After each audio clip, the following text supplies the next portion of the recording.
My Gavanen Melonin, and well met indeed. I am Arachir Galadurthan, the head of the modding team behind Divide and Conquer. Welcome back to Divide and Conquer as we continue on as the Orcs of Gundabad. This episode was recorded last Sunday, but you're not watching it now till the following Saturday, so a week has passed.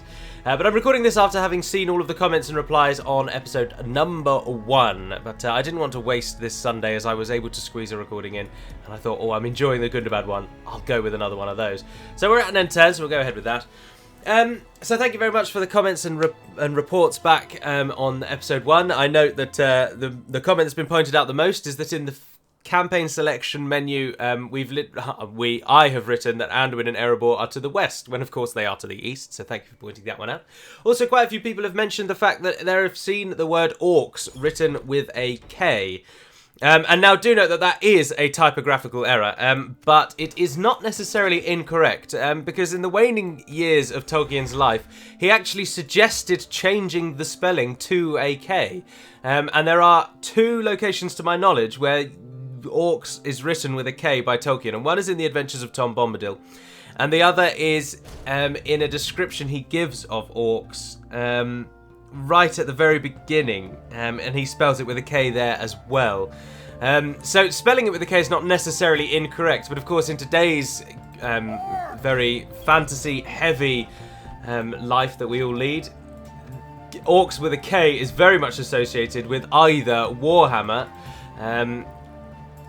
or just kind of any fantasy that is not Tolkien based.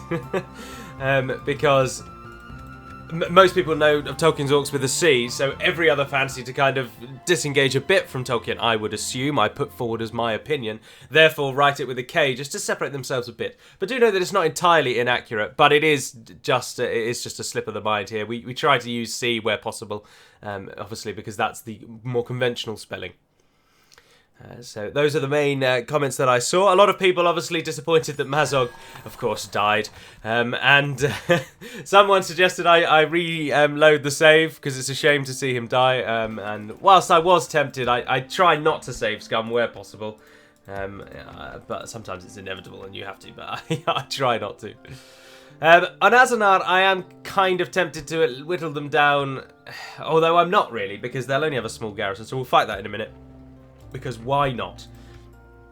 Elsewhere, we are building more troops, training more forces. Just trying to get armies together. His army is rather weak, to be honest. It needs replenishing. Send both of those out. Keep the garrison small. Now, Nord Mazog. There's some troops over here who I think you can use to take those. And we'll leave our new family member, who looks very Isengard-like, unfortunately. Bolzamug, he is going to stay in Gundabad as the faction leader there, the captain of Mount Gundabad, as we shall now call him. Unfortunately, we can't name characters, but I'm also tempted to press down. But I mean, this region here, the Anduin Valley, this is their second city now because we've got Framsburg. Mythithel, I think. No, that's the river over there. I can't remember its name. Mythelberg, Methelaberg, Melaberg. I know this one's called Sellerberg, and they all are called Berg, something Berg, but I can't remember the name. Where's a spy? Put me out of my misery. We've got a spy somewhere, haven't we? Oh no. Oh, we killed him, of course, because we're foolish. We'll train another one. But I don't want to move south just yet. Rookskabil might provide us with a few more units in a second. I'll get rid of those, chuck those in instead. We'll spend some more money on troops and then we'll move out. I also want to kill Ithrenotar and ideally take Torfil in. I want to try and make it more challenging than perhaps it may be at the moment. Gimli. Oh, Gimli, you didn't get any reinforcements. You are to die. Welcome to... Well, we're not there yet. I'm jumping ahead of the gun. Onazanar is from Leo's submod again, the unofficial version 1 patch, whatever he calls it. And it is, of course, what he uses for his Oricani Dwarves faction. This is their city. I thought that was lava coming down the mountain then, and then I realised it's just their deployment zone.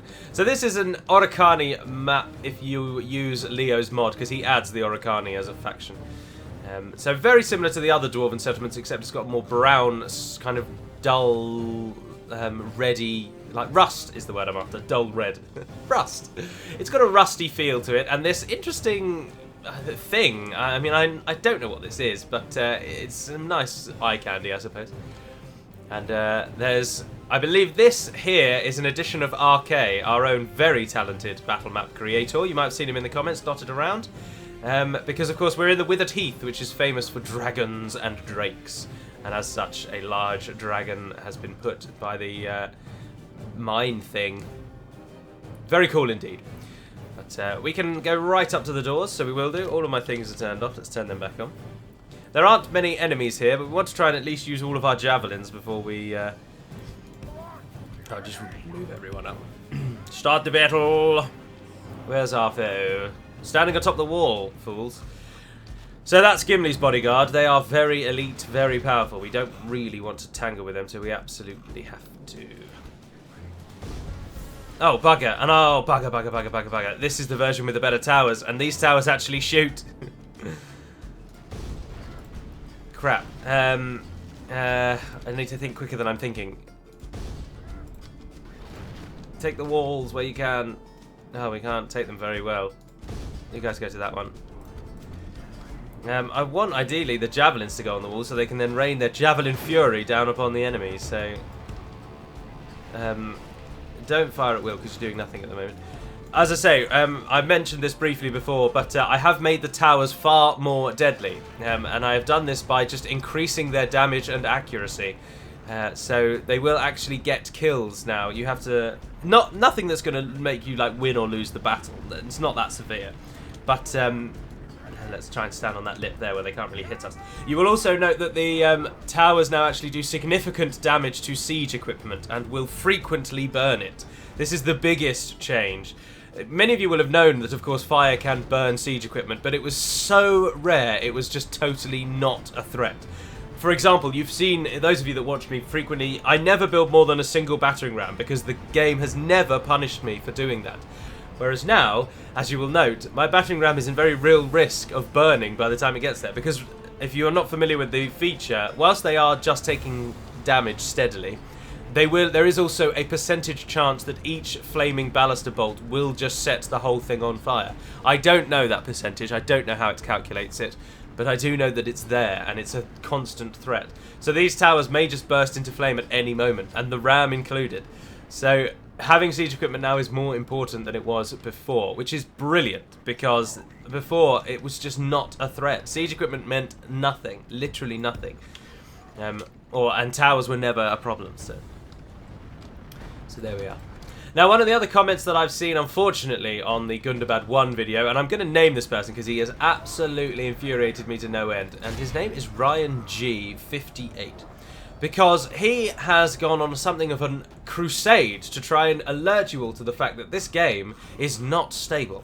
And Divide and Conquer is not stable, despite what we claim, us great and terrible liars that we are. Drop your one. Charge them.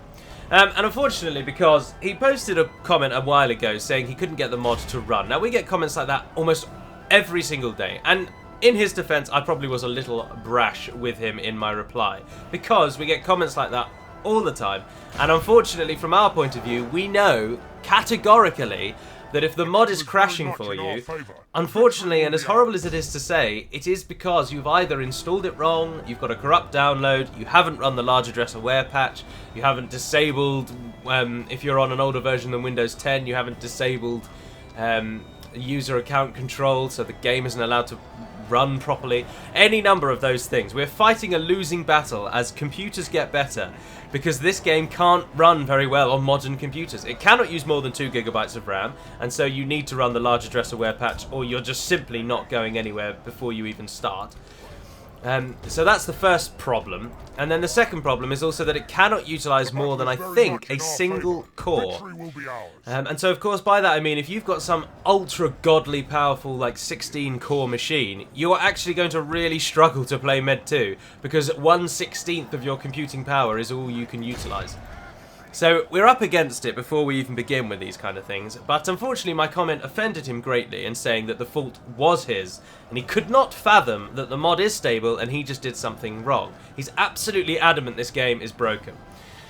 And so he has now gone on a big tirade. He's posted many comments on Pixelated Apollo's little Northern Dunedain campaign, highlighting that the fact that Pixelated Apollo is crashing has nothing to do with the fact that apparently Apollo does not read instructions.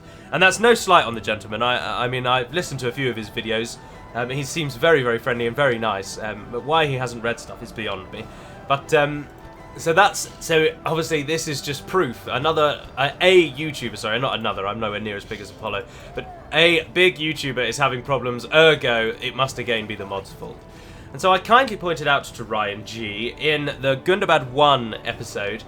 I posted a long tirade against him, which, to be honest, in hindsight, I regret a little. But there we are. And I'm going to get the javelins on the walls. If you're wondering why we're just waiting. I'm just waiting for these guys to clear the towers so that we can actually get on the walls. Because then we can circumvent the Stonefoot Spearmen. So I pointed out to Ryan G that the mod at the moment has over 25,000 downloads. So we can assume 25,000 odd people have installed Divide and Conquer. And of those 25,000, I mean, I read every comment that is ever posted on my channel. I don't respond to them all, of course, because that would just take an entire day. But I read them all, and there are not 25,000 people having problems. But the biggest giveaway that the mod is stable is that I have not had a crash in so long. None of the modders have crashes. None of the beta testers have crashes. And some of our beta testers, and this is being polite to them, really do not know how to install the mod, and some of them needed real hand-holding. So we're not talking like, oh, the modders have inside knowledge, so of course they're not going to crash. They know exactly what they're doing, blah, blah, blah. There's none of that going on. The mod is just stable, and if you follow the instructions, and if you're fortunate enough to have a PC that can play it, it will work fine. There's nothing we can do. This is the thing that annoyed me the most, is that he seemed to think that obviously the mod is broken, and we need to fix it. We are obviously not doing something that we can do to fix it. And this is the point that always gets me the most, because there is literally nothing wrong. I cannot replicate your crashes. As an example, in Pixelated Apollo's 3rd episode, he crashes at the village of Nochfer in the northern part of Eriador in just south of Angmar. I went into my version 2.2 of the mod, so installed exactly, supposedly, the same way that Pixelated Apollo did, and I fought the same battle in the same location. And guess what? I, of course, did not crash. And there is nothing different. I just installed it as it's supposed to be installed, and there's no other changes. Oh, God, do I hate battle maps with walls. And if you tell them to run, they wig out normally even more, but I really want these people to come now and get off the walls. No, don't go that way. Well, they have done now. What does it matter? Also, when did axe throwers, Axe Guard of Erebor, get axes? This is a change I had not remembered, and I've just let those raiders get slaughtered. And it's all going to be for naught now anyway. Look, they're moving to the middle. Avoid them. Oh, come on, guys. Have we won there? Yes, we have. Sorry, this is a terrible battle. So this is just me trying to, again, get off my chest that the mod is stable, because I cannot replicate your crashes. Therefore, by pure extrapolation, the fact that 25,000 people have downloaded it, and yes, I know that not everyone comments, and of course, that one comment probably represents 10, but even so, that's probably only like 200 people out, 25,000 who have crashes. I cannot help more than tell you that your computer A may just not be able to run it. Sorry, friend, have a nice day. You've installed it incorrectly, try again, listen to every installation thing you can, make sure you follow to the absolute letter. I cannot give you more advice than that. And if I'm a little testy, it's because we constantly get accused of having done something wrong, and we're the ones that have ruined the game. We're the ones that make your computer crash, when we aren't. And it's so annoying, because from a common sense standpoint, I know full well that I've not crashed your game, and that it's your own fault. And if I come across as brash, I apologise, or rash, sorry. But it's just we get comments like that all the time, and it is not our fault.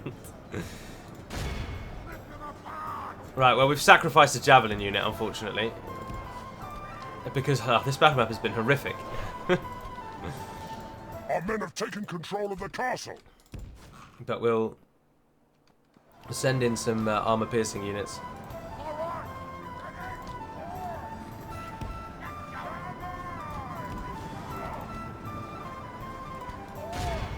Javelins. Another volley. Another volley. Oh, come on, you're not killing anything. You're shooting javelins in them in the rear. Right, they'll change the tide. They're armor piercing. And we'll get the Orc Avengers in from the front as well. So, one thing I would ask is if you've made it this far, you've listened to the rant and you agree with me. On the Gundabad episode 1, his comment is there for all to see, Ryan G58. I would implore you, don't write anything back to him, because I mean, I don't wish ill on the gentleman. I just wish he'd used a bit more thought. But I would implore you to like my comment if DaC runs for you with no trouble. Everyone who has listened to this point, please go to that message and just like it if you have run the game without any problems. Because then we'll get at least a minor indication. For all the people that can run the game, it is just affirming to us that there are not instability problems. Because the other thing is these people comment to us saying, oh, definitely instability, when they don't even know how the game works or how a crash even comes about. Well done, Mountain Orc Hunters. Because if one person has a crash in Divide and Conquer, like a proper crash, say for example, we've added a unit and we've forgotten to add its model, so when the game generates that unit in a battle, it crashes immediately because it can't find the model for the unit. If we've done that, that will crash for everyone. Every single person will have that crash. If, however, there is a crash that only some people get, that is a user error crash. For example, Sauron, the Balrog, and the Ents crash the game an awful lot. And it may seem that some people don't have this problem and others do. But I assure you that if you played, say, 100 battles with Sauron, Ents, or the Balrog, no matter if you're one of the people who thinks it doesn't crash your game, it will crash at least once in that time. Because it's a crash that everyone gets.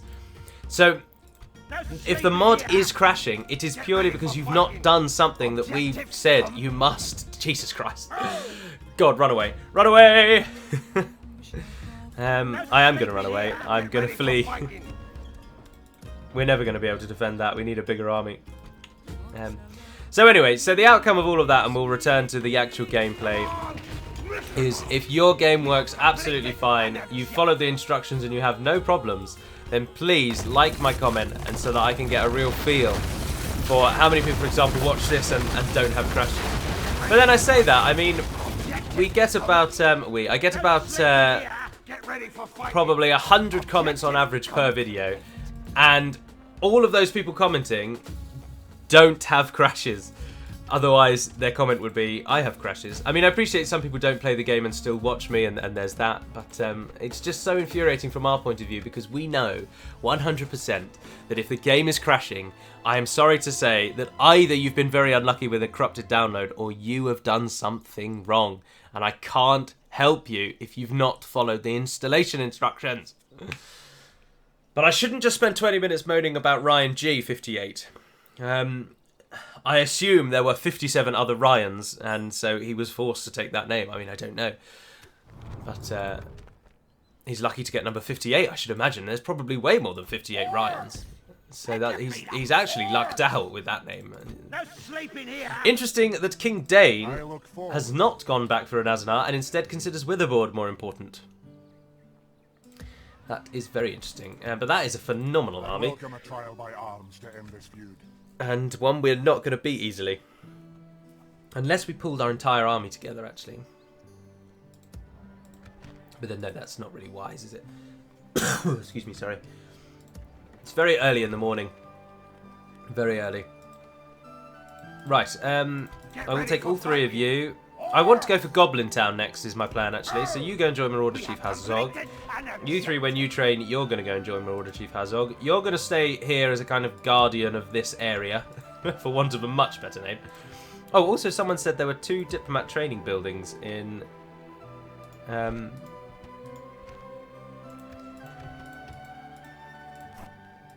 yes, someone Brassidas pointed out actually that you might be able to train. No, you can always train 2. Everyone gets 2 diplomats, but then it may be that you may be able to train 3. But I doubt it because it's a faction. It's a nationwide restriction. Sorry, I'm rambling about modding. I shouldn't do that because it makes very little sense to many of you. Also, I'm actually tempted to go back. There's no point fleeing if they're not coming for us. Although I just destroyed all the buildings, which is a shame. And the turn. So there we are. I hope Pixelated Apollo fixes his crashes, of course. He's a big YouTuber. We like to get DaC attention. But our livelihoods aren't riding on DaC doing well. So if 70,000 people watch his video and 10,000 of them think, crap, this mod's unstable, then so be it. We can't force people to play it. We can't change their minds if their minds are set. Such is the problem of the internet. Unless someone is openly willing to change their mind, they simply won't. So, for example, many of you will like the comment, and I'll be very grateful for that, and we'll get to really see if it is DaC's fault. But Mr. Ryan just doesn't like us, and nothing will change that.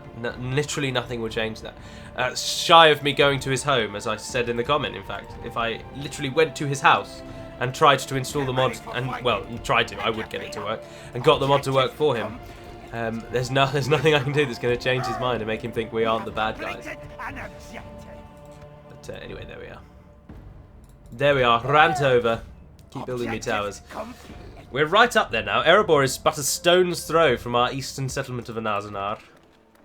I tell you what we could do with, actually, roads. Yes, please. We're going to want to ship troops over there. Can we train any more troops, actually? Because I'll take anything you can give me. Come on!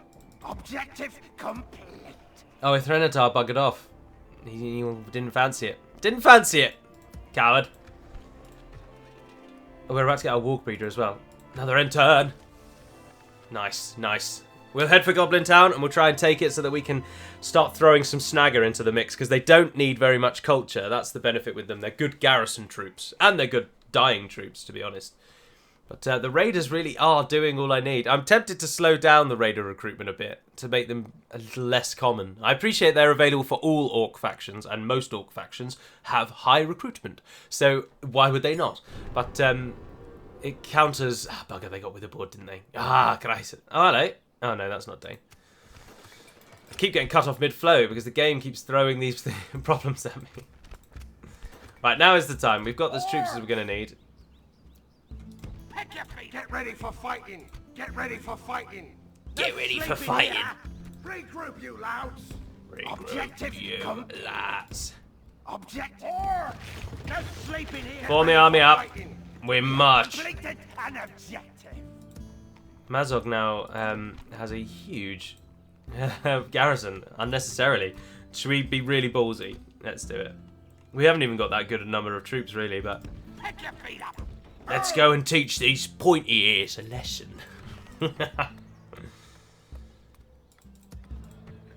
Another unit training there. Nice, nice, nice, nice. That's in Orc. See, they train bloody readily as well. I am going to slow down the recruitment. That is on my list, I'm afraid. That's the one thing I'm taking away from this. Is although I don't know, because... I don't know. Slowing down recruitment is one of those really artificial difficulty increases that I'm not normally that keen on. It just feels cheesy almost. Can't even build a watchtower. Does it cost 25 gold coins? Ugh, that's bloody annoying. No But we march. Oh, there's another unit. You blend in so well. The white background. Look how patchy our land is. Need more watchtowers. Need many, many more watchtowers. Thank you all to the compliments, by the way, on the Gundabad welcome message. And Ngugi, if you're watching, I indeed did miss out a few /ns there, didn't I? I need to pop in. Certainly when it gets to the point where they join the Battle of the War of the Dwarves and Orcs, I think that could do with a split. But many people seem to like the message, which I'm pleased at, because I'm not a writer at all. I'm just English, so having it as my first language allows me to have a somewhat good grasp of it. And of course, being a training solicitor, I write an awful lot of letters, and so you'd hope my English is on point. Oh bugger! What? Ah, Captain. Oh, hang on. Drurin has left Witherboard with an army, which means I don't think we can go for the elves at this time, because we need to kill Drurin. But we can always be quite sneaky, I think. And they're not going to like us up here, though. We don't want to leave snow orcs. Why am I doing that? No, we can't move anyone in a minute. But we can sneak in and take Witherboard from underneath them. Why Dane hasn't gone with them? The AI really, really puts stock in having generals as governors. I don't understand it myself, but the AI thinks it's a great idea. Fools, if you ask me. The Anduin is so tied up with that fort. Stop attacking the fort and attack me, you fools. Get ready for fighting. Right, we'll see where they go. But the Nord Mazog army may have to defend against the dwarves. I imagine they'd go for Dane's Halls before they go for Mazog. Because it's way more important. But then that doesn't normally mean anything to the AI. They just go for whatever's nearest. But it does look like they are going for Dane's Halls. So we'll wait for them to siege it and then we'll attack them in the back. Which won't help in any way. Ideally we want to defend it. If we can sneak past them actually, maybe we can bolster our garrison. No, that's not really worth it, is it? And we can't sneak past them. Moot point. Next. Oh, hold on, what was it called? Mythelberg. I knew it was Myth something. No sleeping here. Well, here we are. Welcome to Goblin Town. Welcome to the phenomenal garrison of Goblin Town. We've got to fight our way through that. We don't have that army to fight the way through that, I don't think. Oh, I don't know. We've got mostly snow orcs in this army. It's actually our elite at the moment. Our elitist army. Where's our... An honor. diplomat? Where did he want me to go? Khazad-dum. They've taken a Rui, haven't they? Without question, my lord. You have a proposition? This seems very well. What's your next suggestion? Yes. I accept. We're coming for you, Khazad-dum. Do not think you are safe. Misty Mountains reached. Mission success. To be honest, I appreciate... Sorry, a total tangent thinking on that. Obviously, I haven't re-uploaded any of the submods yet. The Stakes one, or the Cavalry Generals, or the event videos. I've only uploaded the Total War one because it was the easiest. And I didn't have much time when I did that one, so I only did one. And I've since not done any others. And I actually massively prefer the event videos. I know that might be a controversial opinion. Sorry, I prefer the pictures. I much prefer the event pictures to the event videos. I think they're just so much better. It's really jarring to open a message and suddenly be smacked with Lord of the Rings music that has its own volume that's unchangeable from the main volume in a weird, for some reason. And I really don't like the videos. I mean, if I want to watch Lord of the Rings, I'll just watch Lord of the Rings. I prefer getting new artists' opinions, if you will, on places. I think it's cooler to have an unknown artist's image of the Misty Mountains or Moria or Erebor or whatever than it is to ham-fist in the film's version every time.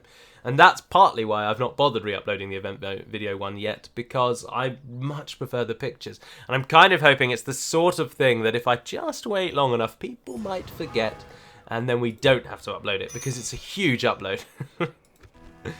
I will take Witherboard. We will crush these stunted scum. I say that, orcs aren't much taller than dwarves. And the films give you a misconception that Uruk-hai and orcs are as powerful and as tall as men, and of course it's been pointed out to me many times recently that that is not the case. People took great umbrage with the strong orcs that we've made Gundabad, and if their reasoning was not Isengard should be the strongest orcs, then their reasoning was almost always that orcs shouldn't be as strong as men. No sleeping here. Come on. Oh god, we're losing money. Oh, of course, Dane's Halls. Sorry. To action then, men. 36 of you stay behind. You'll be solid governors, I'm sure. Our first real fight against the dwarves. Oh, I should have fixed that, shouldn't I? Stupid. What have we got? 4 units of Erebor infantry, Iron Hills Mattocks, Dalian Woodsmen, Dalian Cavalry. They've got Privateer Axemen, the bastards. Pardon my French. 2 units of Labourers and Stiffbeard Archers. This shouldn't really be too much of a problem. And unfortunately, I think with Dane about to die and the other army about to also fall, I think the dwarves may well have pretty much just signed their fate in about 5 turns. How long is this so far? Oh, man, yeah. We're closing in on the end, really, aren't we? That is an excellent image of Minas Tirith. I absolutely love that one. I believe that's Ted Naismith, but it could be Alan Lee. It's one of the two. It's definitely one of the two. They're the 2 most famous Lord of the Rings artistes, besides, of course, John himself. We're on first name terms, don't you know? I knew him very well. I too was born in Bloemfontein. I wasn't, of course. Right, they've got a hill, so usual strategy of trying to negate the hill by moving everyone around it. Can you stand here, please? Thank you. We don't want to charge up a hill at them. So instead, we walk up a hill next to them and try and level the playing field. It will be a tough battle, though. Erebor infantry are strong early tier infantry. And the Matics, are they AP? Oh, we're not close enough to check yet. I like the Privateer Axemen so much. Such a good looking unit.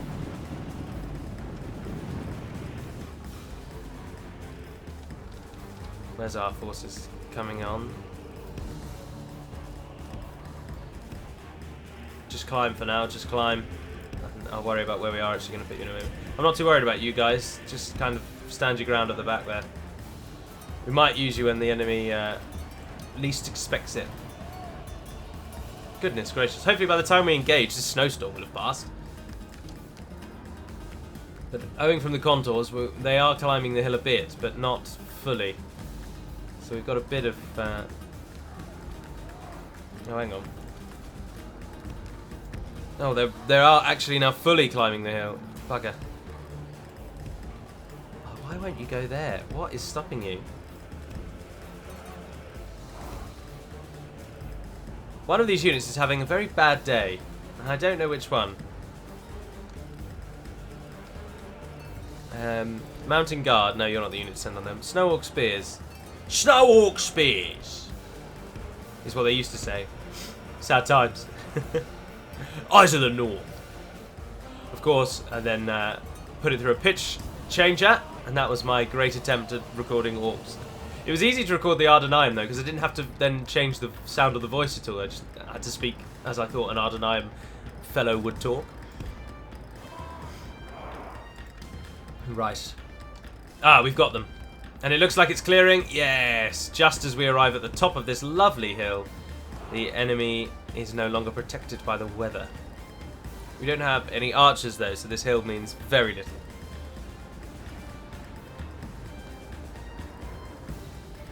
How are we going to hit them though? Let's send the javelins out to the edge.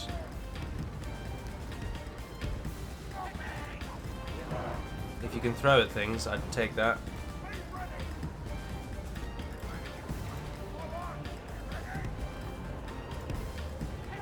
Oh, hang on, they're going that way.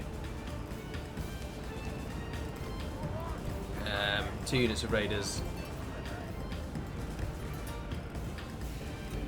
Oh, this hill is quite a bad hill actually. We can't even position our troops on it.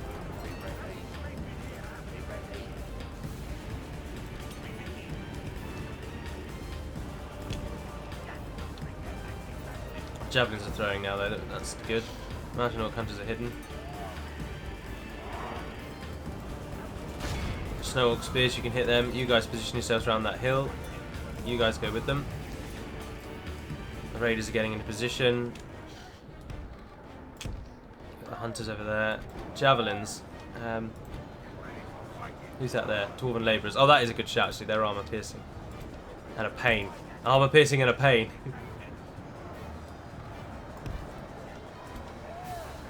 Keep throwing javelins at things. If we continue like this, we will smash the enemy. Alright, let's move down the hill and bring the fight to them finally.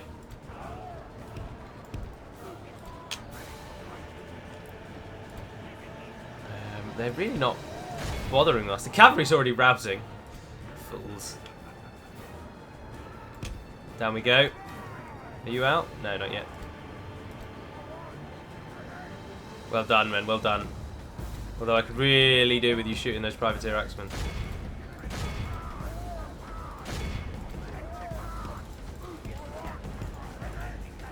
Ignore them. Go for it. Now is the time.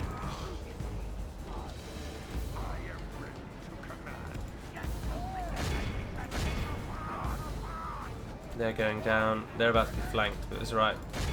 We can then flank them. Oh, the Privateer Axemen are coming through the middle. Don't charge the general into the armor-piercing unit. That would be foolish. Send in units that have no armor.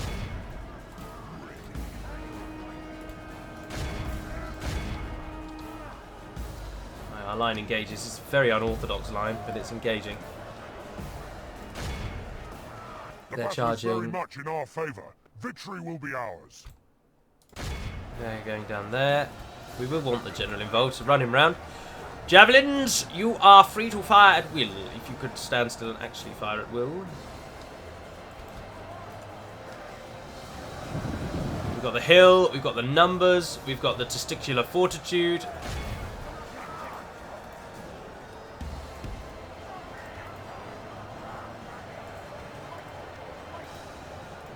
Go on. Volley in the back. Go on. Yes, well done. Now charge them.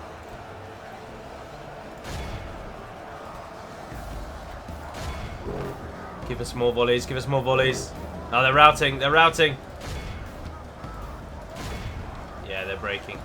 Well, the dwarves won't, but of course the others will. Erebor infantry are fighting on well, though, aren't they? Who's that down there? More Erebor infantry. Christ. Charge. Hold your ground up there. Our general is actually a very good fighter. They will get good kills if we can get them in, but... Ah, there we go, more routing.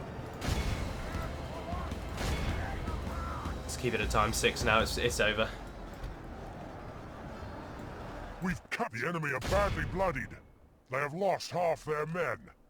Who's that still fighting there? Oh, they're broken. They're not fighting. They're broken, they're routing, they're routing.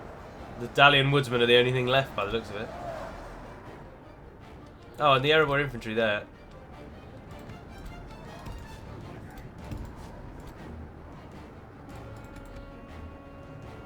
Go on, get a few javelin throws into them. Bring them back around. The general and the armor piercing units will make short work of them, I hope. Oh, there's more Erebor infantry.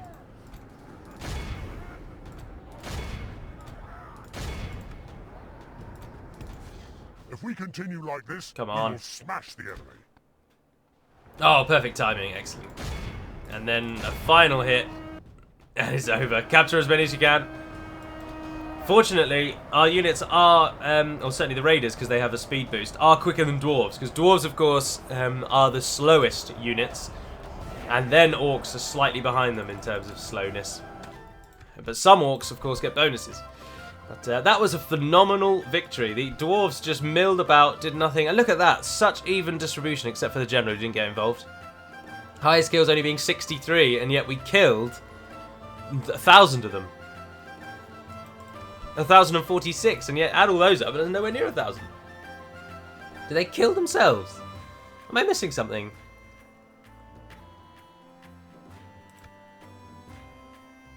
I don't really know. I don't understand what's just happened.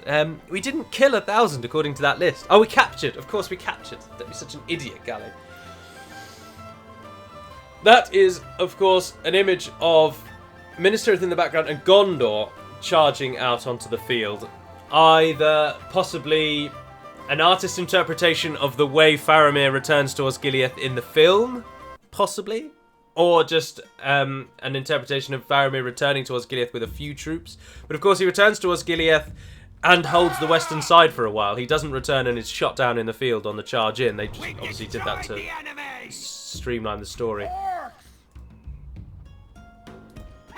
Well done, well done. I don't think Goblin Town is going to sally out, and I think the problem is because until turn, I think it's 35, the garrisons in towns don't do anything, so they will just stay in the town. But at turn 35, they are unlocked, if you will, and they are then able to roam the world.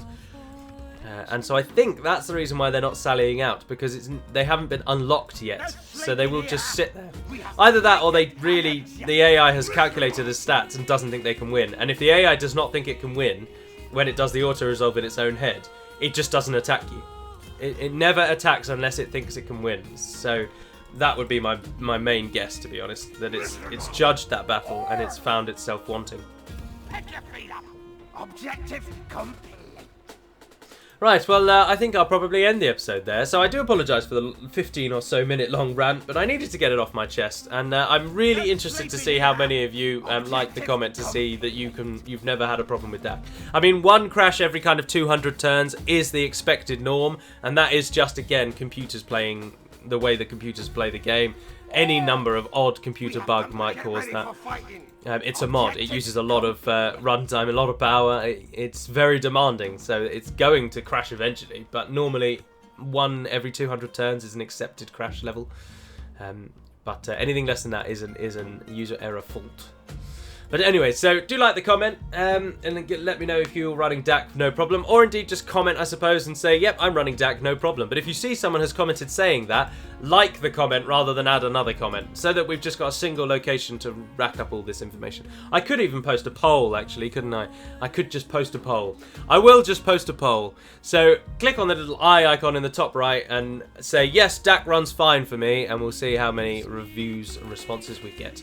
I do hope you've enjoyed this episode, and until we speak again, dear friends, Navarne den Perimad Melonin, and farewell.